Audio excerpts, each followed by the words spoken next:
உங்க வீட்டுக்கு வர விருந்தாளிக்கு பெட்டு கட்டி சொல்லுங்க, பாதாம் பால் ருசியில ஒரு சூப்பரான கேரட் ஜவ்வரிசி பாயாசம் அப்படி கமகமன்னு வச்சலாம். ஸோ வாங்க எப்படி செய்யலான்னு பார்க்கலாம். இந்த ஜவ்வரிசிக்கு பார்த்தீங்கன்னா ஜவ்வரிசியை முதல்ல வந்து நம்ம எடுத்துக்கணுங்க. ஒரு அரை கப் எடுத்துட்டு ஊற வச்சிருங்க. நல்லா வந்து 1 மணி நேரம் வாஷ் பண்ணி ஊற வச்சுட்டு அதுக்கப்புறம் எடுத்து நீங்கள் வந்து வேக வைக்கும் போது நல்லா சீக்கிரமே வெந்துடும்.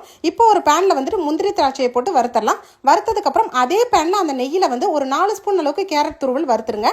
இப்போ ஊர்ன ஜவ்வரிசியும் போட்டு வறுத்துருங்க. இப்போ எந்த கப்பில் எடுத்தோமோ 3 கப் அதே அளவுக்கு தண்ணி சேர்த்து நல்லா வேக வச்சிருங்க. இப்போ நல்லா வெந்ததுக்கு அப்புறம் இதுல 1 கப் கல்கண்டு சேர்த்துக்கலாங்க. 1.5 கப் அளவுக்கு திக்கா காய்ச்சி ஆற வச்ச பால் சேர்த்துக்கங்க. தேவையான அளவுக்கு ஏலக்காய் தூள் வந்து ஒரு அரை பிஞ்சு சேர்த்துட்டு முந்திரி திராட்சை வறுத்ததை இதுல சேர்த்துட்டு அதுக்கப்புறம் நல்லா திக்கா கொதிக்க வச்சதுக்கு அப்புறம் இறக்கி பரிமாறினீங்கன்னா வேற லெவல்ல ஒரு பாதாம் பால் டேஸ்ட்ல வந்துட்டு கேரட் ஜவ்வரிசி பாயாசம் மணக்க ரெடி ஆயிடுச்சுங்க. இதை உங்க வீட்டு விருந்தாளிகளுக்கு சர்வ் பண்ணி பாருங்க. இது பாதாம் பாலா இல்ல பாயாசமான்னு சொல்லிட்டு ஆச்சரியமா கேட்பாங்க. ஸோ இந்த வீடியோ பிடிச்சிருந்தா லைக் பண்ணி நிறைய ஷேர் பண்ணிக்கங்க. தேங்க்யூ. தேங்க்ஸ் ஃபார் வாட்சிங்.